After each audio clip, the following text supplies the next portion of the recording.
Hello guys, welcome back to my channel. Today's video is going to be the books that I want to read in May. So my May TBR. I asked you guys in my last video if y'all wanted a May TBR video or a horror vlog. I don't remember if I asked you either or, but most people said give us both. So I'm gonna give the people what they want, and I'm gonna give you my May TBR today.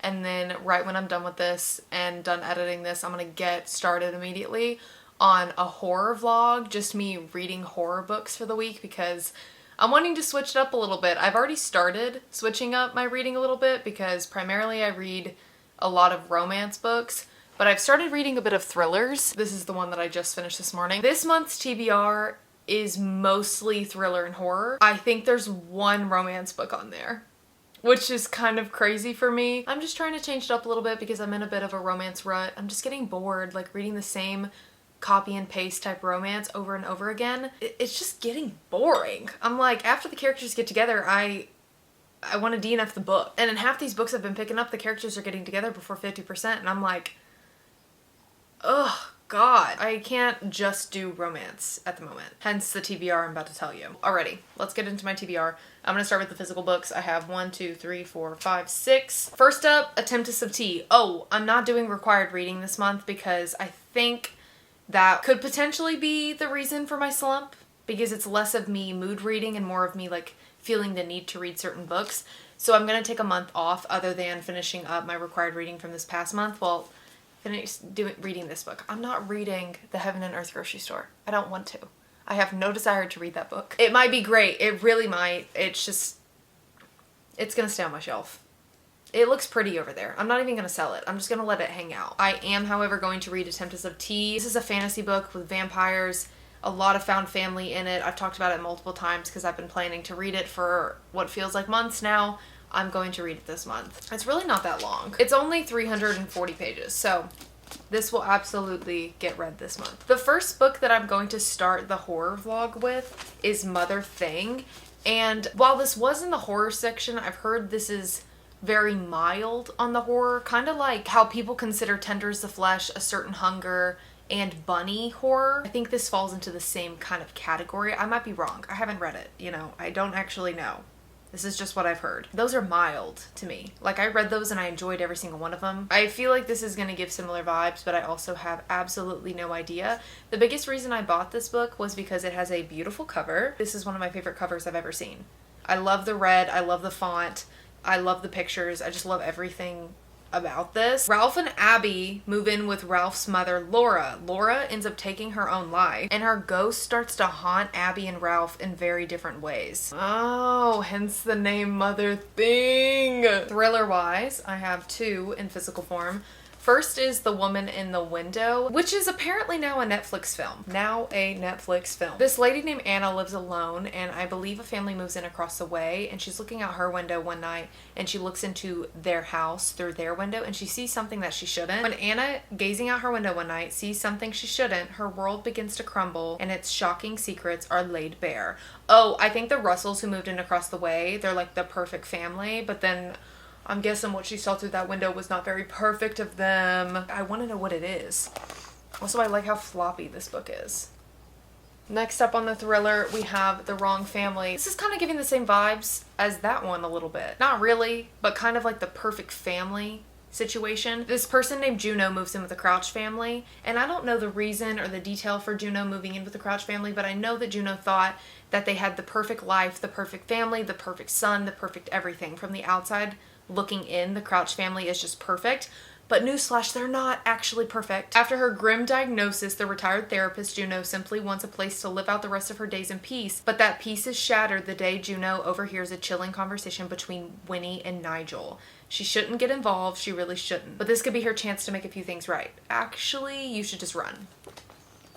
Here's the thing though, I'm really nosy. I know myself, I would be like, I should say something, I should do something. But then when we're reading books like this, we're like, run. Have you ever been wrong about someone?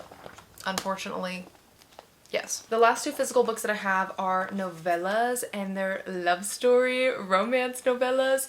They're both by Wendy Highs, which this author wrote this book right here, which has been on my TBR for a bit now. Her sister reached out to me a couple months ago and asked if she could send me these novellas. I looked at the covers of them when she emailed me, and I was like, absolutely, these are the most gorgeous covers. Like, I am obsessed. Like, the pink hair, that, oh, it's so pretty. This one's called The Last War We Ever Fought, and then this one is At the End There Was You. I just feel like they're gonna be beautiful. The Last War We Ever Fought.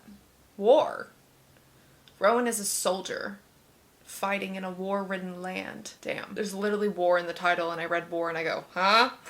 War. This one, At the End There Was You. The world will end in 7 days. Okay, the back is very vague on both of these, so I don't actually know what I'm getting myself into, but I will report back and let you know if these novellas are worth reading. I'm not normally a novella person. Like, I don't normally gravitate towards novellas because every time I read a novella, it's like so to the point and so fast that there's no build up in any way. And I guess all the novellas I read are romance. So like, there's not enough in them, which is the point. But for me, it normally never works. So I will let you guys know how I feel about those. Next up, we have Misery by Stephen King. I know for a fact my library has like 7 copies. When I asked for horror book recommendations on Instagram for the vlog that I'm going to be doing, a lot of people said that I should start with Misery by Stephen King. Let me pull up the details of it. I don't know if it's necessarily mild. I just know after explaining to a lot of different people that I can't handle intense gore. I had a panic attack while watching the movie Bird Box because it scared me so much. And I live alone, so don't give me anything too scary. After telling people that, I was told that I'd be okay. Misery by Stephen King is a gripping psychological thriller that delves into the twisted mind of a former nurse who holds her favorite author captive. Oh, hell yeah. Oh, yeah. Oh, yeah. As the author struggles to escape, he realizes that his biggest challenge may be surviving the wrath of his biggest fan. I'm hooked. Oh, wait, this is so exciting. I'm so down for this. The Southern Book Club's Guide to Slaying Vampires by Grady Hendrix. I was actually told any book by Grady Hendrix is a good start into reading horror and that I would probably enjoy any of his books. This was one of the most recommended ones, right under Misery though. It does not have good reviews on Goodreads. It's sitting at like 3.8. Fried green tomatoes and steel magnolias meet Dracula in this southern-flavored supernatural thriller set in the 90s about a woman's book club that must protect its suburban community from a mysterious and handsome stranger who turns out to be a blood-sucking fiend. Ooh. Oh, so they stopped talking about books and they're talking about this vampire. Because kids start going missing. Not the book club making its own investigation, assuming that he's a Jeffrey Dahmer or Ted Bundy. What she uncovers is far more terrifying. Ooh! And soon, she and her book club are the only people standing between the monster they've invited into their homes, not them inviting the vampire into their homes and their unsuspecting community. Damn. Okay. I'm down. Another romance book that I do want to read this month, which I talked about in my TBR for April, is Seeing Red. I didn't get to this in the month of April. This wasn't required reading. It was just a book that I wanted to read. This is the second book that comes after Alive in Wells. I talked a lot about it in my TBR video last month, but it's just a silly little romance book with the pregnancy trope. Ah! And a cowboy. Ah! Is he a ginger?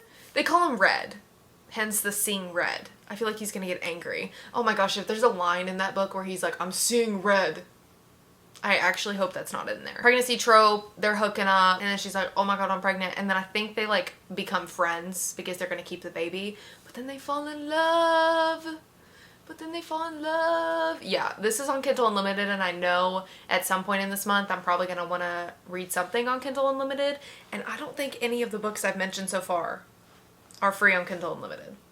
I'm gonna have to look it through Libby with my library and try and get some of these on my Kindle, because I can't just read physical books a month. I think that's actually it. That was only 9, but I don't really have a 10th one to add, and I don't want to sit here for 30 minutes and try and find a random 10th one to tell you guys. So I might name this video 10 books that I want to read in May, but ignore me because it's actually 9. Those are all the books that I want to read in the month of May, and I'm hoping I can get to most of them. I feel like I will, because after reading Local Women Missing the other day, kind of my start of the month in switching up the genres that I'm reading, I feel really hopeful about this month, and I'm actually really excited to read all of the books that I mentioned, which I haven't really been excited about some of the books on my TBR recently. I think for most of us romance readers, and what I'm seeing on TikTok and even in my comments in my last video where I was talking about how I'm in a little bit of a a book slump. I don't know if it's because, and this is just how I feel, this is not factual information, this is not how everybody feels, this is how I feel. A lot of the romance books that have been coming out recently, sometimes I feel like authors are just pushing them out as fast as they can. And again, they're kind of copy and paste a little bit, and I just can't do that anymore, or at least right now. And so I'm kind of over the copy and paste romance in abundance, because I read so many books in a month. It's like reading 12 to 15 copy and paste romance books, kind of no. I can't do it anymore, or at least I can't do it right now. Anyways, that is it for today's video. Thank you guys so much for watching. If you've read any of these books, let me know your thoughts down below, or if you plan to read any of these books, let me know when you start them, and maybe we can buddy read. Love you guys, and I'll see you next week.